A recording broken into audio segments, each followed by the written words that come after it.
Hi guys, I'm just going to get into it. Modern art is shit, and I'm going to go through my reasons why I think so in this video. Before I do that though, I want to point out that I'm not some kind of stodgy traditionalist who's afraid of change for its own sake. I'm not out there saying, I don't like change, it makes me nervous by gum. No, I'm not that guy. Realists, impressionists, pointillism, these revolutions and others I'm going to talk about as this channel evolves, but these are all evolutions in art, and we have needed to kill off part of the old to make things vibrant, to make art a representation or a reflection of the age in which we live. That's the essence of it. That's part of what's beautiful about it. It's almost a historical document in a sense as it unfolds, and that's what's wonderful about art in my view. So I love the vibrancy of change. So unlike these past revolutions that replace the past with something in some sense better, modern art has become deliberately obscure and deliberately alienating, and I think that's a real problem because art is supposed to engage us and is supposed to start a conversation and start our thinking. And this stuff actually alienates us before it gets to that point. And so that is the crux of my problem with modern art, right? So the analogy I use is if I want to have a conversation with somebody, that conversation is going to get shut down instantly if the first thing I do is punch them in the goddamn face. So it will elicit some emotions from them, but it won't engage the full range of potential human emotions the way real art should. The same thing, a light switch being turned on every 5 seconds or turned on and off every 5 seconds, it will engage some emotion in the audience, but it's not necessarily the emotion that you want. It'll engage contempt, maybe anger, maybe disgust that this is a taxpayer funded piece of nonsense. These are not the emotions that the artist should want to evoke. So the list of pieces of shit modern art is depressingly long, but I want to focus in on a few key themes or works in order to sort of put some brackets around my analysis. So Marcel Duchamp's Fountain and his use of the ready-made and his rebellion against retinal art is an exemplar of this kind of bullshit that we've been suffering from for the last 100 years approximately. So in 1917 he puts out a urinal, calls it the Fountain, and it's art, which is related to this idea of the ready-made, where you've got one item that's not art, and you've got another item that's identical to it. It is art. It's imbued with art. Somehow there's some kind of transmutation maybe, or it's just imbued with that because the artist says so, or the artist looks at it in a new light, and therefore it becomes art in that way. And I understand on some level that 1917, obviously the World War I was in full swing. In France in particular, the horrors of the World War I were felt. Battle of Verdun really tore at the fabric of French society. Ypres, the Somme, these horrors obviously would lead artists to conclude that life had no meaning. There was a juxtaposition between the optimistic era that came before the First World War, and then World War I happens and it turns that idea on its head. I understand that. My argument is this though, as horrible as Verdun was, as horrible as the Somme and all that was, we're no longer in that age. It's been a century since then.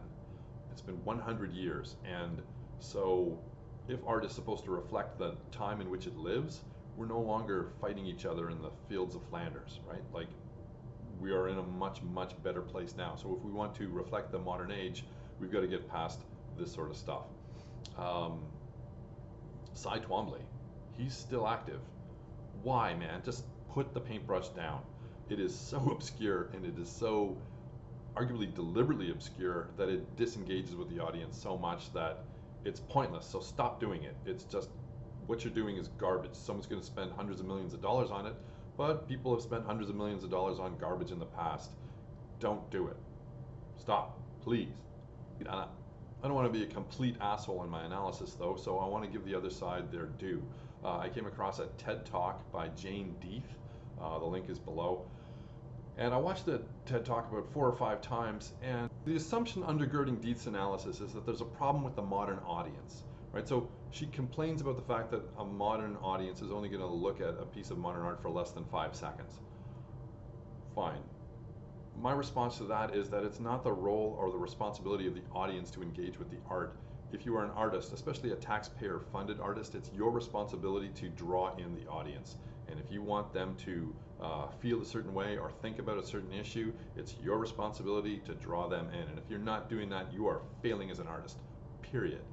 In further defense of the modern audience, if you put that same audience in front of a Sargent, a Titian, a Rembrandt, a Sorolla, a Velasquez, I guarantee you that they would spend more than 5 fucking seconds looking at it. So stop being so contemptuous of your audience.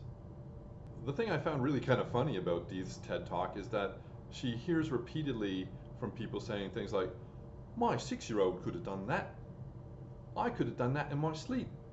Was that done by a chimpanzee? And so on. And then she agrees. She says that yes, these things could have been done by a 6-year-old and so on. Maybe not the electrical piece, that would be dangerous, but the stuff could be done by a 6-year-old.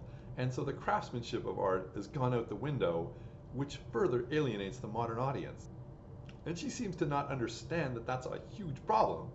According to Deeth, modern art is somehow linked to important social movements that we've had over the last 100 years. So modern art can abet the feminist movement, it can abet the environmental movement, the civil rights movement, and so on.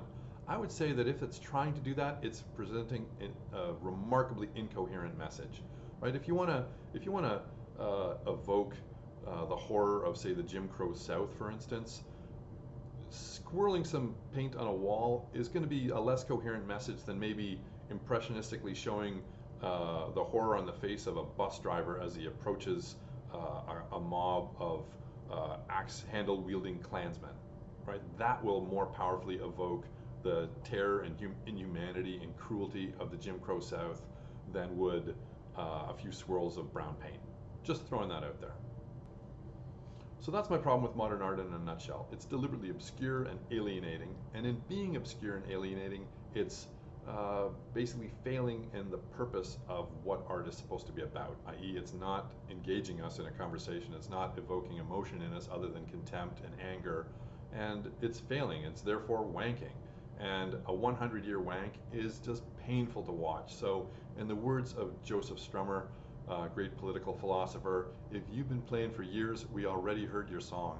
Stop the wank and let's generate a type of art that reflects the modern era. So that's pretty much it. Wraps are all up. I hope you look forward to the next video as much as I look forward to talking about my favorite painting. And see you next time. Bye.